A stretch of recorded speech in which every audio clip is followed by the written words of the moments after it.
Hello and welcome back to Vintage Treasures, and today we're going to be looking at another Ghostbusters figure.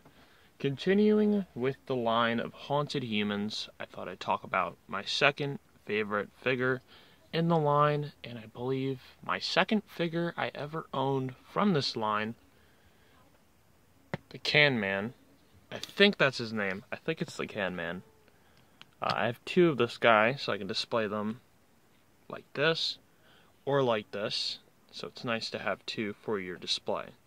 I could tell you I wouldn't have two of this figure if I didn't get one in a lot, so I just said, you know, I'll keep it, and then I'll have two on display. This is actually Terror Trash, my mistakes. It is not the Can Man. I got that from the back of the jacket he's wearing. Again, great figure for sculpting.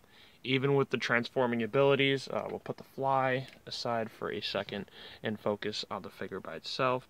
So, once again, like I said with Granny Gross, if you've seen that video, the sculpt is not suspicious, minus the little green line here.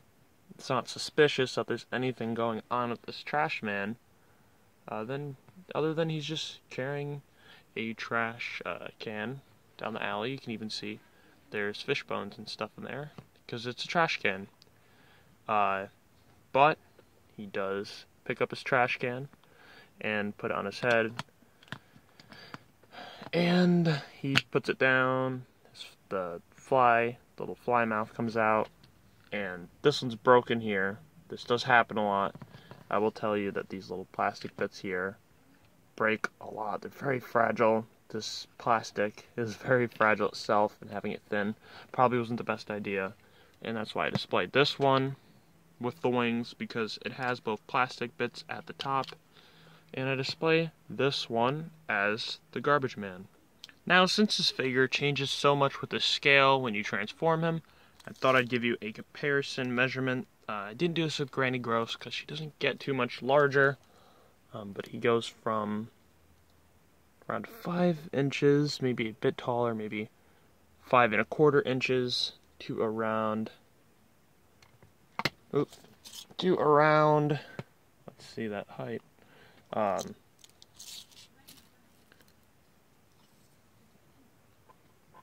6.5 inches, which is pretty crazy. Quite the gap there, but I think the figure looks great in both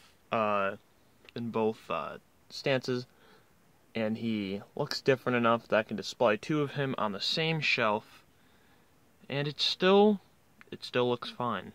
Now, one thing I did notice about this figure, I'm not completely sure if this was actually intentional or not, but you can just barely see these two pieces of green, which is actually the antennas to the fly, but it looks like little droplets of like green goo coming out of the garbage can, which I thought was cool.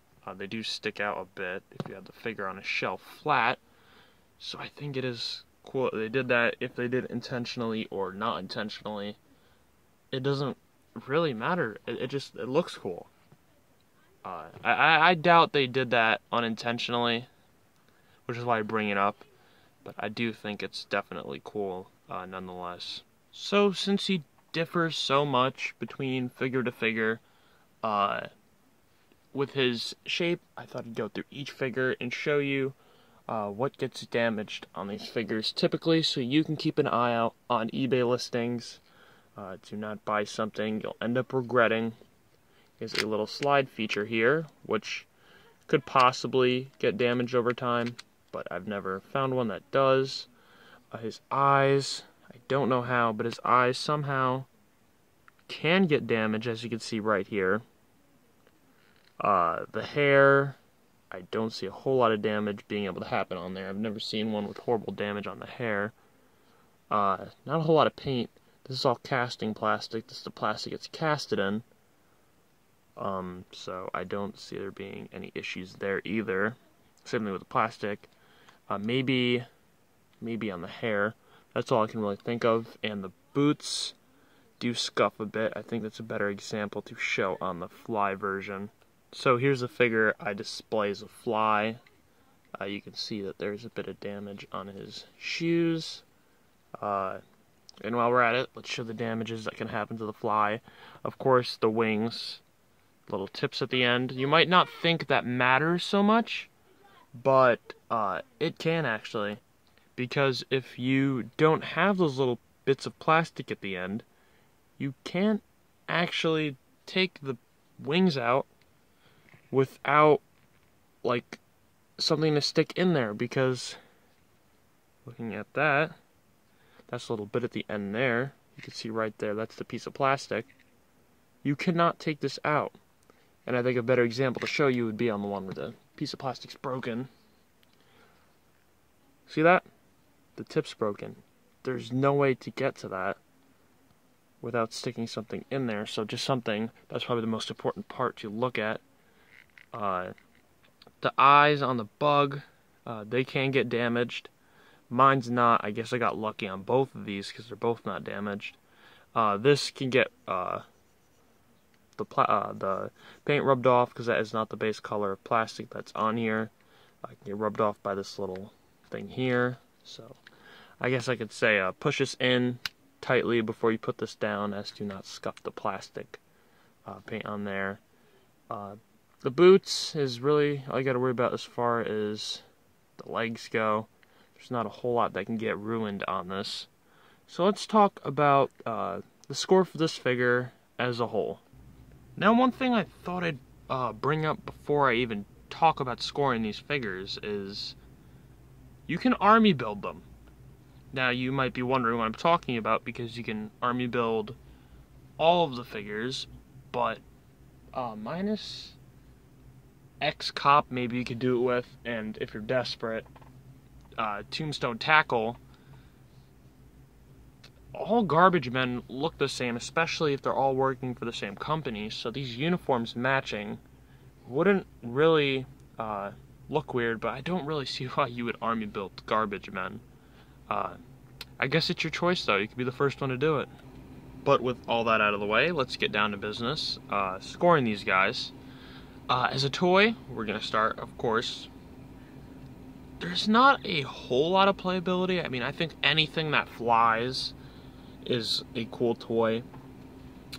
Because, well, it can fly, it can swoop, it can grab you and drop you from high in the air. So I think that's fun to play with.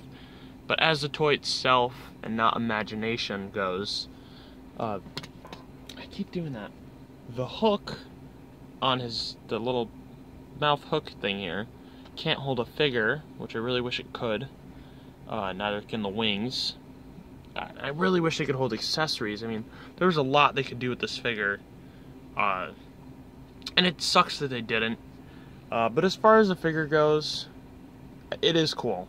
It definitely is.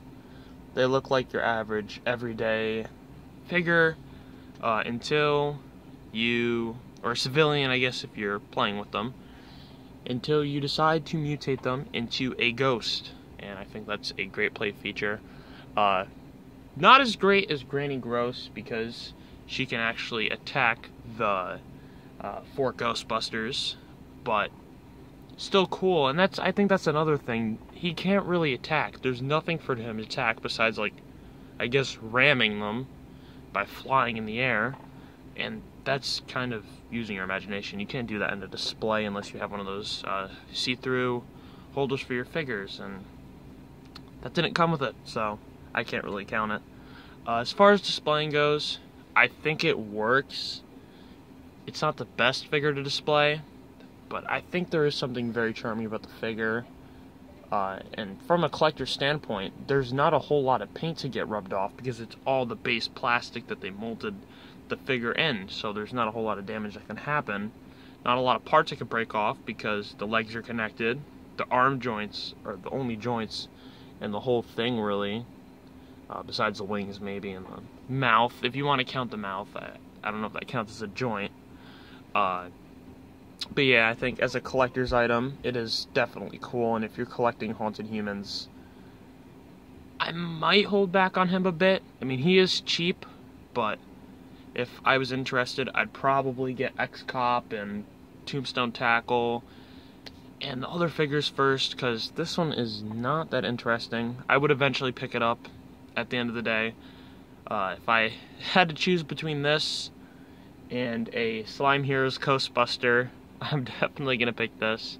Maybe the Slime Heroes for trading and resale, but if I had to keep it, I'm going to pick this guy, even if I already have two of him, because the Slime Heroes are garbage. I don't like them. Bit off topic there, but yeah, I think it is a good figure. If I had to rate this, I'd give it a solid 7. 6.5, 7. Not the best figure in the world, doesn't have the best play features, doesn't have a whole lot you can do to attack the Ghostbusters, but at the end of the day, it transforms good. It's not bulky, like I said before with Granny Gross. It's not bulky like the Turtles were. If you haven't already, if you're gonna watch the series, if you're gonna watch a series of the Haunted Humans, definitely watch Granny Gross first, because I do explain a lot for this series as it's gonna go on. I think you should watch that first, so watch after this video. If you enjoyed today's video, please consider subscribing to the channel, liking the video if you liked the video. If you subscribe to my channel, you'll be able to see my videos when I upload them. I upload once a week. I plan on uploading more videos when I get free time.